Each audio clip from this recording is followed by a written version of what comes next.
پاک پتن شریف جاتا ہوں یا کسی مزار پر میں کھڑا ہوتا ہوں تو وہ جو حالات پڑے ہوتے ہیں نا ان بزرگوں کے وہ سامنے آتے ہیں کہ یہاں خواجہ نظام الدین محبوب لائی تشریف لائے. دیکھیں نا اگر کوئی بندہ سوچے تو ہو سکتا ہے کہ اس کا کلیجہ پھٹنے کو آئے جب خواجہ نظام الدین صاحب کہتے ہیں کہ یہ باب جنت ہے نا بابا فرید صاحب کا، کہتے ہیں ایسی باب جنت نہیں. فرماتے ہیں جب بابا صاحب کا وصال ہوا تو بابا صاحب وہیں لیٹے ہوئے تھے جہاں آج ان کی مزار ہے اور ان کے سرانے بالکل جس جگہ کو لوگ باب جنت کہتے ہیں وہاں میں نے رسول پاک کو کھڑے ہوئے دیکھا ہے. اب کوئی آدمی حضور کی خوشبو محسوس، اس کا ایک ارادہ بن گیا نا کہ یہاں حضور کھڑے اس پر کیفیت کیا تاریخ، اس پر انداز کیا ہوگا، اس پر وارد کیا ہوگا، وہ کہاں پہنچ جائے گا 1-2 منٹ کے اندر. تو یہ تو اس وقت ہے جب اس کے محسوسات ہوں گے، جب وہ نظریاتی طور پر اس بات سے متفق ہوگا، جب وہ خوشبو محسوس کرنے کی صلاحیت رکھتا ہوگا. ایک بات عذرائے محبت ہے، کہہ دیتا ہوں کیونکہ سوالات ہوتے رہتے، کہہ دیتا ہوں. اعلیٰ حضرت کے ایک مرید تھے مولانا حشمت علی خان صاحب، بڑے تگڑے آدمی، جن لوگوں کی پوزیشن بڑی سخت حاضر لوگ ہوتے ہیں نا، اور حاضر جواب 1 منٹ سے پہلے پاک پتن شریف گئے تو باب جنت سے گزر کے آئے. باب جنت سے کسی ہمارے عالم نے نہیں لکھا کہ جب وہاں سے گزر گیا اب توبہ نہ کرے اور کوئی اچھا عمل نہ کرے تو جنت میں جائے گا. بس یہ کہا کہ ایک دروازہ ہے جہاں خواجہ نظام نے حضور علیہ السلام کو کھڑے دیکھا، گزر جائے کوئی تو الحمدللہ اس کے لیے ایک برکت ہے. لیکن کسی شخص نے یہ نہیں کہا کہ اب وہاں سے نکل کے آ جائے اور معاذ اللہ جھوٹ بولے، جو مرضی کرے اور کہ میں جنتی ہو گیا. یہ معنی کسی بندے نے بھی بیان نہیں کیا. ہاں وہاں سے گزر کے آئے، سچی توبہ کرے، بعد میں اپنے اعمال پہ محنت کرے، اللہ اس کی اسے برکت عطا کرے گا. فرماتے میں پاک پتن شریف سے ہو کے آیا، رش بڑا تھا، اس کے ایام تھے، تو باب جنت سے گزر کے آیا تو میں بس کی چھت پہ بیٹھ گیا. کچھ اور لوگ بھی تھے تو ان میں سے کچھ ایسے صاحبان بھی تھے جن کو بیماری ہوتی ہے چھیڑ کے رکھنے کی، کوئی نہ کوئی بات کیے رہتے، یہ ہو گیا تو وہ ہو گیا. کہتے انہوں نے بات چھیڑ دی، مولانا کہاں سے آ رہے؟ میں نے کہا پاک پتن شریف. تو کہنے لگے کہ آپ وہ بہشتی دروازہ جس کو کہتے ہیں باب جنت وہاں سے بھی گزرے ہیں؟ کہنے لگے الحمدللہ لائن تو بڑی لمبی تھی پر موقع مل ہی گیا ہے، گزر گیا ہوں وہاں سے. تو کہتے ہیں مجھے سونگنے لگ گیا. کہنے لگے پھر تو آپ جنتی ہو گئے ہوں گے پر آپ کے پاس سے جنت کی خوشبو نہیں آ رہی. تنزیہ انہوں نے کہا، تنزیہ. تو کہتے ہیں انہوں نے طنز کیا تو مجھے بھی حق حاصل تھا، جواب در جواب کی تو اجازت ہونی چاہیے نا. میں نے کہا مولانا کیوں آپ کیوں سونگ رہے ہیں؟ کہنے لگے میں نے حدیث پاک میں پڑھا ہے کہ جنتی 500 سال بھی دور ہوگا تو اس کے پاس سے خوشبو آئے گی، یعنی 500 سال لگیں گے ابھی اس تک تو پھر بھی جنت کی خوشبو آئے گی، تو آپ سے تو کوئی نہیں آ رہی. کہتے میں نے ان سے کہا آپ نے ایک حدیث پڑھی ہے، اگلی بھی پڑھ لینی تھی. حضور نے فرمایا جہنمی کو جنت کی خوشبو کوئی نہیں آئے گی. یہ نہیں پڑھی آپ نے حدیث، یہ نہیں نظر سے گزری؟ تو کہتے ہیں اب وہ مولانا مجھ سے معذرت کرنے لگے، کہنے لگے یار آپ تو ناراض ہی ہو گئے. تو میں نے کہا بھی آپ نے کیوں چھیڑی بات؟ میں نے آپ سے کوئی ڈسکس کیا؟ آپ نے پوچھا کہاں سے، آپ پھر آپ ہی نے کہہ دیا کہ وہاں سے گزرے کہ نہیں جنتی دروازے سے، پھر آپ نے ہی اعتراض کر دیا. تو پھر ہمیں اتنا تو حق حاصل ہے نا، ہم آہ بھی کرتے ہیں تو ہو جاتے ہیں بدنام، اور تم قتل بھی کر دو تو چرچا نہیں ہوتا.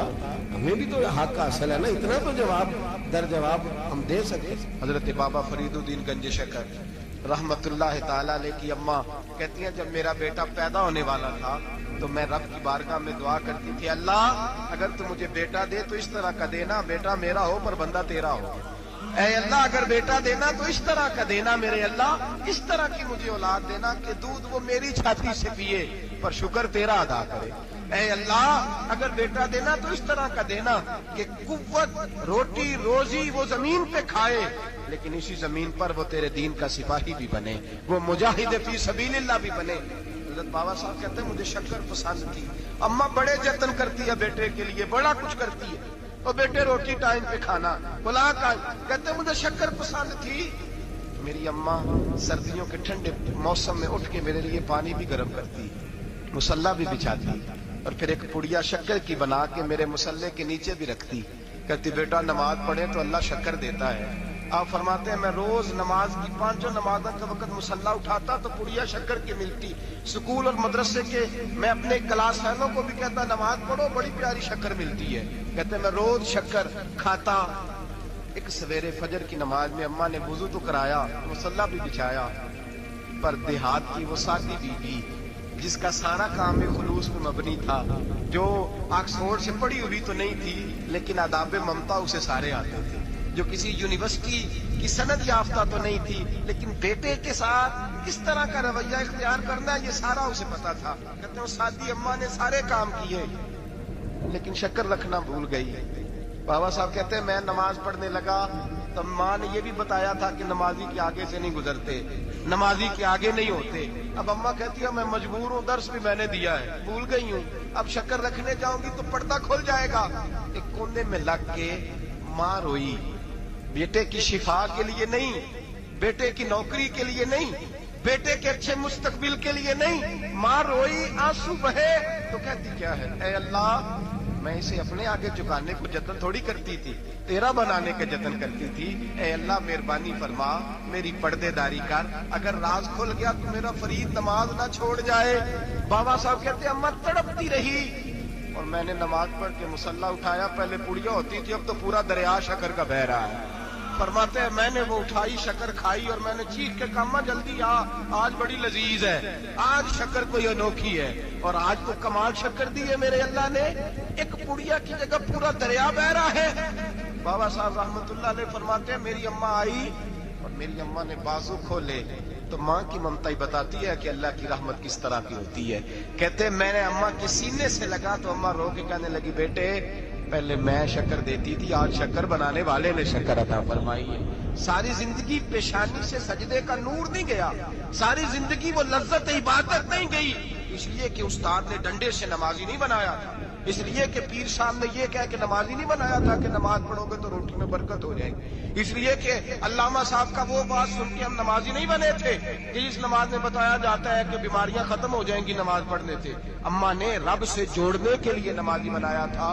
ساری زندگی بابا صاحب کہتے رہے اٹھ فریدا ستیا، جھاڑو دے مسیح، چل ہن اٹھ فریدا ستیا، جھاڑو دے مسیح، او تو ستا ہے رب جاگدا، تیری ڈاڈے نال فرید۔ ساری زندگی نماز کی ٹریننگ دینا، اپنے بچوں کو اپنے رب سے جوڑنا، اپنے بچوں کو اللہ کے ساتھ ان کا تعلق بنانا، ان کو رب والا بنانا، انہیں رسول پاک کا غلام بنانا، یہ ڈیوٹی ہے ماں باپ کی۔ ایک بہت بڑے محدث ہیں، اتنے بڑے محدث ہیں کہ میرے نبی کریم کی مسجد نبوی میں وہ حدیث کے استاد رہے، حضرت ربیہ بن عبد الرحمن، نبی پاک کی مسجد نبوی میں حدیث کے استاد، اور حضرت حسن بصری جو جناب علی کے شاگرد ہیں وہ بھی حضرت ربیہ کے شاگرد ہیں، حضرت امام مالک جو 70 سال تک مدینہ اور مکہ میں حدیث پڑھاتے رہے وہ بھی حضرت ربیہ کے شاگرد ہیں۔ ان کے والد کا نام تھا عبد الرحمن فروغ۔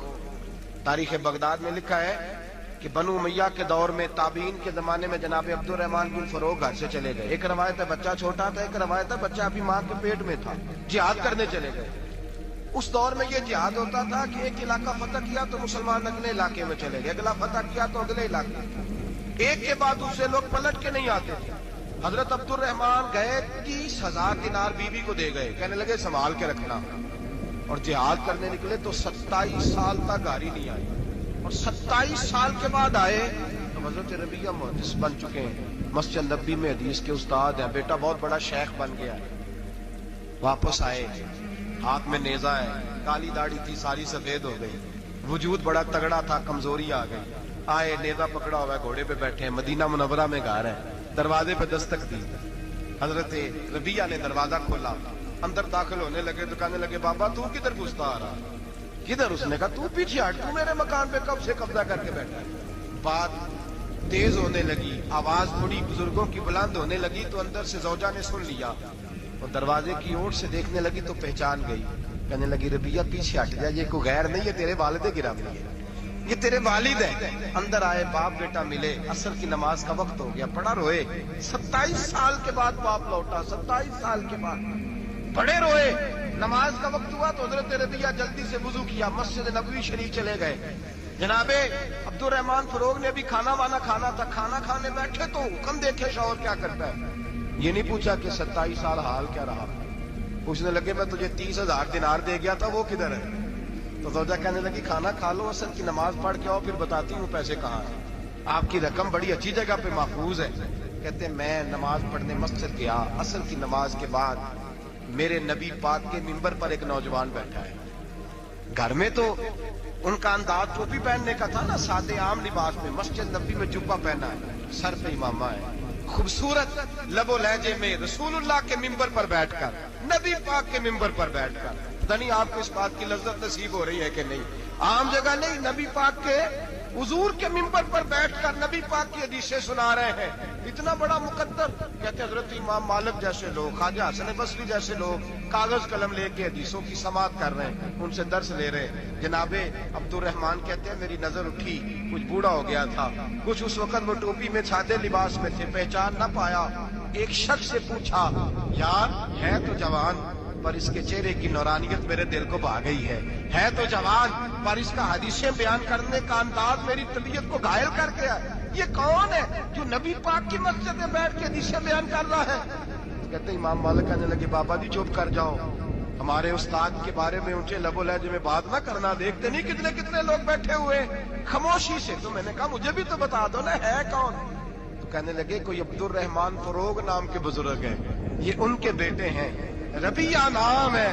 کہتے ہیں جب لفظ کہے تو میرے آنسو چھلک کے باہر آئے اور میں حضور کی مسجد میں گر گیا اور رونے لگا کہ یہاں اور میرے رسول پاک سید عالم صلی اللہ علیہ وسلم کے منبر پر اور میرا بیٹا. کہتے میں تڑپ کے گھر گیا اور گھر جا کے میں نے اپنی بیوی کو جب دیکھا تو میرے آنسو نکل گئے. میری بیوی سمجھ گئی کہ یہ میرے محدث بیٹے کو دیکھ آیا ہے. کہتے ہیں بیوی رو کے کہنے لگی میں نے آپ کے 30,000 دینار آپ کے بیٹے کو مصطفیٰ کریم کی حدیث کا استاد بنانے میں خرچ کر دی. میں نے وہ 30,000 دینار خرچ کر دیے، 30,000 دینار آپ کا بیٹا میں نے. تو کہتے ہیں میں اپنی بیوی کی طرف دیکھنے لگا. میں نے کہا قربان جاؤں، میں اگر اللہ کے دین کے رستے میں تھا تو نے میرے ساتھ نیکی کی ہے، میرا بیٹا بھی دین کے رستے پہ لگا دیا. میرے بھائی اللہ سے جوڑا، اللہ سے جوڑا ان لوگوں نے اپنی اولاد. بابا فرید الدین مسعود گنج شکر رحمت اللہ تعالیٰ علیہ کے ایک مرید تھے. بابا صاحب سے مرید ہوئے تو بابا صاحب فرمانے لگے ہاتھ مجھے دیا ہے تو میرا ہی رہنے دینا. اب جگہ جگہ نہ بھاگتے پھرنا، نوے نوے نہ یار بنائیے وانگ کمینے والوں کا. اب جگہ جگہ نہ گھومتے پھرنا. اس نے کہا حضور ٹھیک ہے صحیح ہو گیا. بس ہر آدمی کے لیے یہ حکم نہیں ہو جس رنگ میں یہ بات کر رہا ہوں اسی رنگ میں لینا. لوگ رنگ بھی بدل لیتے ہیں نا باتوں کا. جس رنگ میں بیان کر رہا ہوں نا باتیں نبھانے کی طرف بات کر رہا ہوں. ورنہ اللہ تبارک و تعالیٰ کا فضل ہے. میرے ایک دوست ہیں پیر صاحب، تو وہ مجھے کہنے لگے میں نے اپنے مریدوں کو کہا ہے کسی اور کی تقریر نہیں سننی، کسی اور کی محفل میں نہیں جانا. آپ نے بھی کہا ہے کہ نہیں کہا؟ میں چپ کر گیا. کہنے لگے آپ بولے نا، کہا کہ نہیں کہا. پیار سے کر رہا ہوں، چلو بات آ گئی ہے تو آج کر دیتا ہوں. آپ پیار والے لوگ بیٹھے ہیں نا، کر لوں محبت والی بات. تو وہ مجھے کہنے لگے جی آپ نے بھی کہا ہے کہ نہیں کہا. میں نے کہا آپ کو کیا ٹینشن ہے؟ کہنے لگے میں نے آپ کے 2-4 مرید فلاں جگہ بیٹھے ہوئے دیکھے ہیں. میں نے کہا میں نے نہیں کہا. کہنے لگے کیوں؟ میں نے کہا میرا تو دل کرتا ہے ان سے کہوں کہ ہر جگہ جاؤ، جگہ جگہ جاؤ. دیکھو ساڈے ورگا ملیا تو بہ دیا، جی نہ ملیا تو واپس آ جایا. ختم ہو گئی بات. اتنی کیا بات ہوئی کہ بندہ پنڈتے کرتا پھرے. کو مل گیا نا. خدا جانے بلندی ہے کہ پستی، پر جہاں میں ہوں وہاں کوئی نہیں ہے. ایسی کیا بات ہوئی؟ آپ جائیں جگہ جگہ جائیں. کو مل گیا تو یار ضرور بیٹھ جانا. وہ شاہ عبد العزیز دباغ رحمت اللہ تعالیٰ علیہ کے پاس کچھ لوگ مرید ہونے آتے تھے تو فرمایا کرتے تھے بیٹا 1-1.5 مہینہ رہو، کوئی چیز مل گئی تو رہنا، نہ ملی تو کہیں اور چلے جانا. آپ کو باندھ کے تھوڑا رکھنا ہے. اگر کسی کو کہیں اور سے خیر ملتی ہے تو ہمیں کیا اعتراض ہے؟ سمجھ آ رہی ہے میری بات کی؟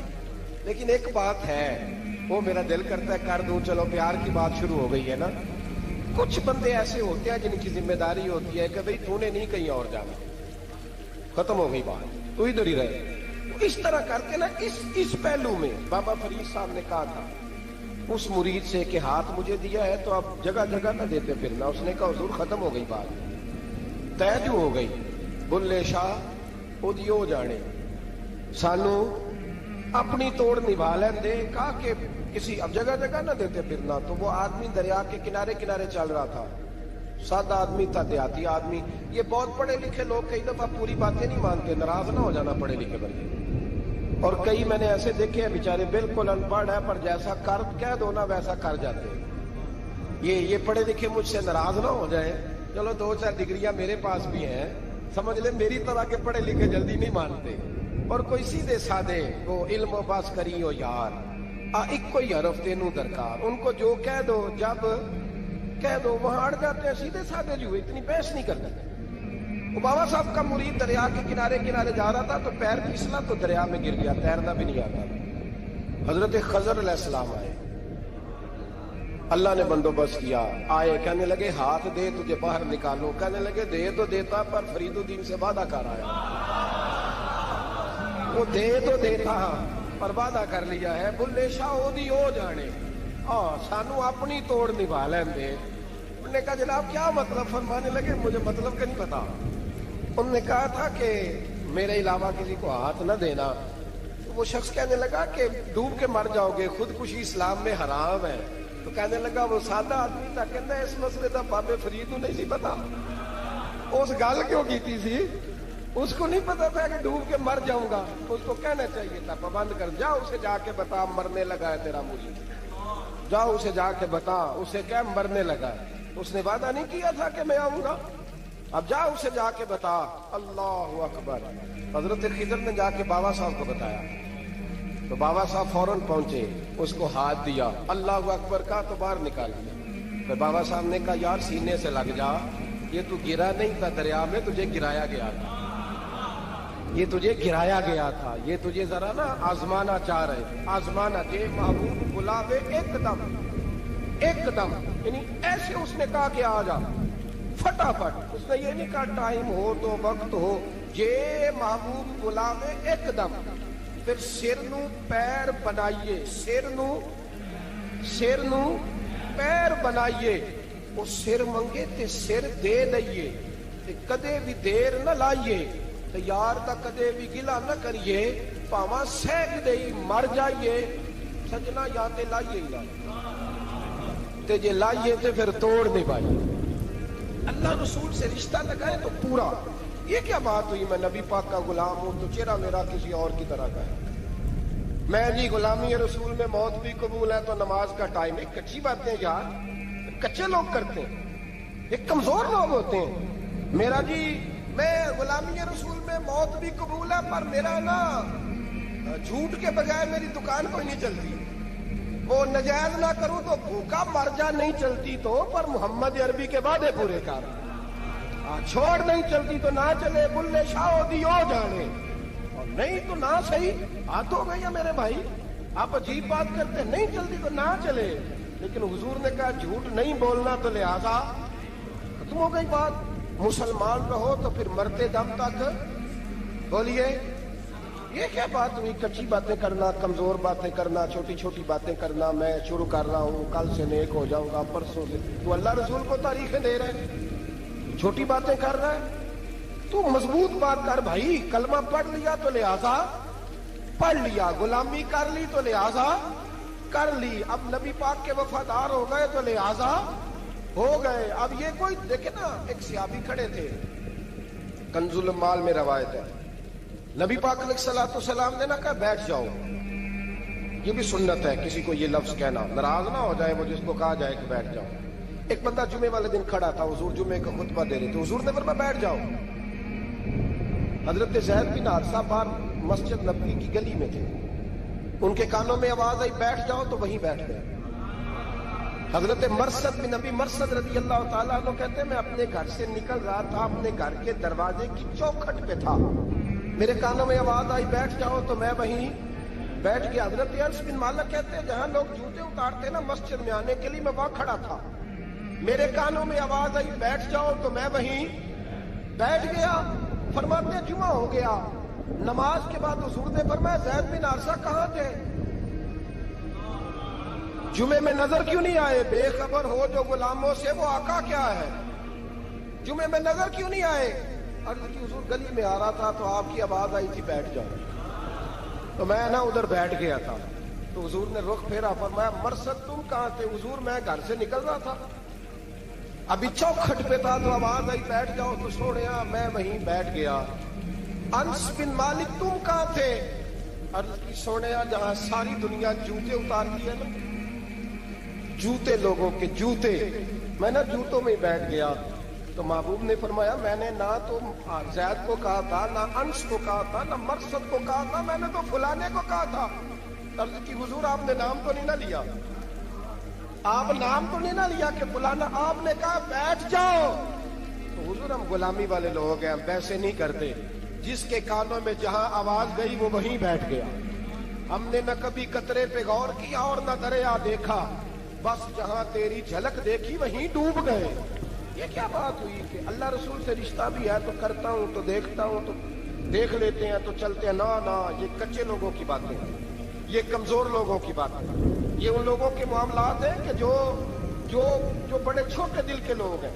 آپ نے کہہ لیا اللہ ہمارا رب ہے، تو قرآن کہتا ہے جب کہہ لو نا کہ اللہ رب ہے، ان الذین قالوا ربنا اللہ ثم استقاموا تتنزل علیہم الملائکہ، جب تم نے کہا کہ اللہ ہمارا رب ہے تو پھر ڈٹ جاؤ، اللہ تمہاری مدد کے لیے فرشتوں کو بھی نازل فرما دے۔ حضرت ابو ذر غفاری کلمہ پڑھنے آئے، حضور صلی اللہ علیہ وسلم نے بڑی ساری نصیحتیں فرمائی۔ ایک نصیحت حضور نے فرمائی، ابو ذر ادھر دیکھنا میرے یاروں میری طرف۔ ایک نصیحت حضور نے یہ فرمائی، فرمایا ابو ذر لوگ نا تجھے میرا نام لے لے کے تانے دیں گے کہ تو بھی ان کا ہو گیا ہے، جے کر یار دے نام دا ملے بیڑا۔ ہاں لوگ تجھے تانے دیں گے، کہیں گے اب تو بھی ان کا ہو گیا ہے، تو بھی اپنے باپ دادا کا دین چھوڑ گیا ہے۔ تو کہا کہ ملامت جب لوگ تجھے کرے نا تو ملامت کرنے والوں کی پرواہ نہ کرنا، تانا دینے والوں کی پرواہ۔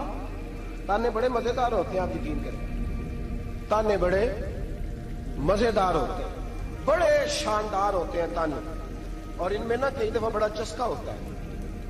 کبھی کبھی کچھ باتیں یاد آتی ہیں کہ فلاں بندے نے فلاں موقع پہ فلاں بات کی تھی، کبھی کبھی یاد آتی ہے اور دل بھی کرتا ہے اس کو یاد کرائے، پھر خیال آتا ہے کہ یہ بات نہ کرتا تو شاید اللہ اتنا اونچا اڑنے کا موقع ہی نہ دیتا۔ تم بھی یہ بات مخالف سے نہ گھبرا اے عقاب، یہ تو چلتی ہے تجھے اونچا اڑانے کے لیے۔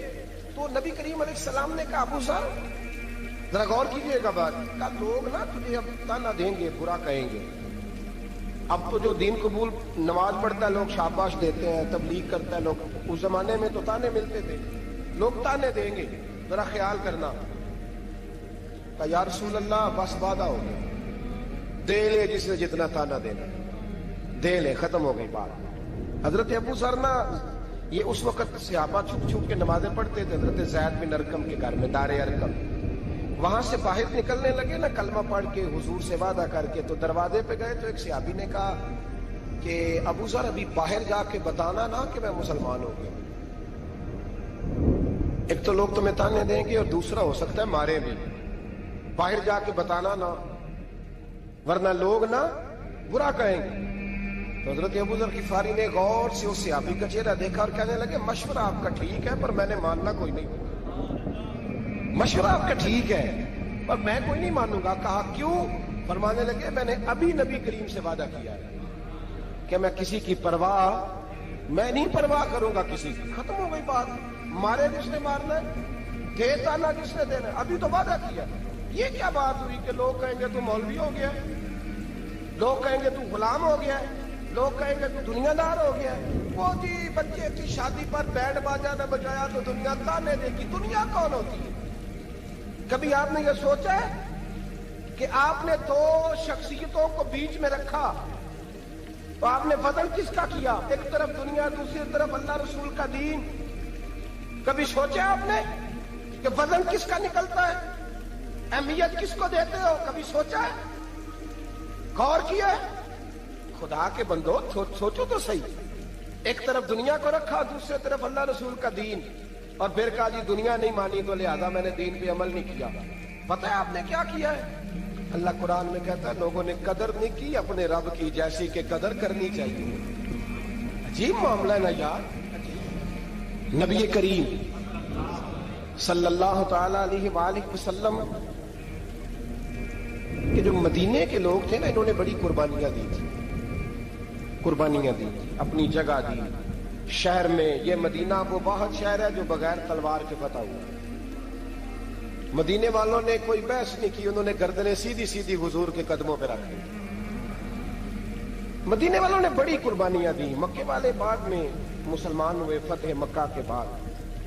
فتح مکہ کے بعد نا ایک جنگ اور ہوئی, ایک جہاد اور ہوا, تو وہاں سے بہت سارا مال غنیمت آیا, بہت سارا مال غنیمت آیا.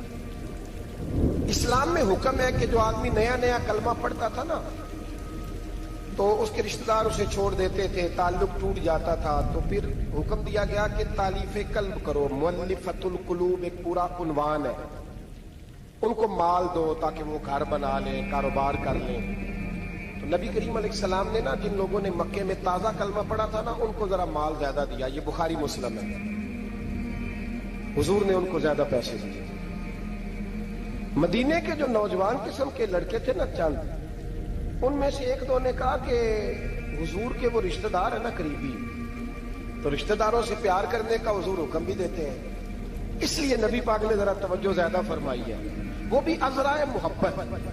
جیسے بندہ کہہ دیتا ہے نا کہ ماشاءاللہ آپ تو اپنا بیٹا مل گیا ہے, ماشاءاللہ بھائی بھائی بیٹھے ہو آپ مل کے, اس طرح ازرائے. سمجھ آ رہی ہے میری بات کی؟ جن لفظوں میں بات بیان کر رہا ہوں ان لفظوں میں سمجھیے گا. محبت کے ساتھ کہا کہ وہ اپنے ہیں نا حضور کے, اس لیے حضور کا دل چاہا ہے, حضور حکم دیتے ہیں کہ اپنوں سے صلہ رحمی کرو, اس لیے نبی پاک نے زیادہ دیا ہے. بس وہ ایک آدھ آدمی نے بات کر دی تو بات چلنے لگی, چلتے چلتے چلتے چلتے نہ وہ بات میرے محبوب تک بھی پہنچ گئی. ترکی خیمے میں حضور بیٹھے تھے تو نبی کریم علیہ الصلوۃ والسلام نے فرمایا بھائی اس طرح کرو, مکے والا کوئی بندہ نہ آئے, صرف مدینے والوں کو بلاؤ, صرف نام لے مدینے والوں کا, صرف جی صرف مدینے والوں کو بلاؤ, فقط ان سے بات کرو. مدینے کے لوگ آ گئے, اللہ کے حبیب نے گفتگو شروع کی. بات پہلے بھی ہوتی تھی پر آج رنگ نرالا تھا. نبی کریم علیہ الصلوۃ والسلام فرمانے لگے مدینے والوں, میں نے یہ بات سنی ہے کہ تم نے کہا ہے کہ حضور اب صلہ رحمی کی وجہ سے ان کو زیادہ نوازنے لگے ہیں. عرض کی یا رسول اللہ, وہ ایک آدھ نوجوان نے بات کی ہے, وہ ہماری مشترکہ رائے نہیں. حضور علیہ الصلوۃ والسلام آج بات کرنے لگے تو آج جذبات کا رنگ نرالا تھا. محبوب فرمانے لگے تم کہو یا رسول اللہ, مکے والوں نے تو آپ کو تکلیف دی تھی, مجبور کیا تھا مکہ چھوڑنے پہ, ہم نے پناہ دی تھی, آپ ہم نے جگہ دی تھی, اپنا شہر پیش کیا, کہو. مدینے کے لوگ رونے لگے, عرض کرنے لگے حضور ہم کون ہوتے ہیں اللہ کے نبی کے لیے کوئی چیز دینے والے, تو اللہ رسول کا احسان ہے کہ آپ یہاں آئے. اللهم صل على سيدنا ومولانا محمد. اللهم صل على سيدنا ومولانا محمد. اللہ کے شیر ہے درے کرار پر درود, اللہ کے شیر ہے درے کرار پر درود, کے شیر غدر کرار پر درود. حضرت حسن حسین کے کردار پر درود. اللہم صل علی سیدنا و مولانا محمد وعلی سیدنا علی و سیدتنا فاطمہ وسیدتنا زینب وسیدنا حسن وسیدنا حسین وعلى آلہ وصحبہ وبارک وسلم. زینب کی بارگاہ میں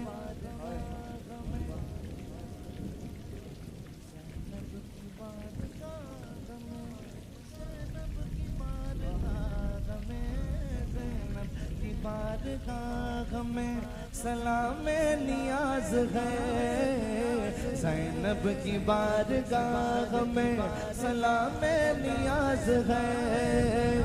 جو مرتضیٰ کی لاڈلی زہرا کا ناز ہے. اللہم صلی علی سیدنا و مولانا محمد وعلی سیدنا علي وسيدتنا فاطمة وسيدتنا زينب وسيدنا حسن وسيدنا حسين زینب کی بارگاہ میں سلام نیاز ہے زینب کی بارگاہ میں سلام نیاز ہے زینب کی بارگاہ میں سلام نیاز ہے زینب کی بارگاہ میں سلام نیاز ہے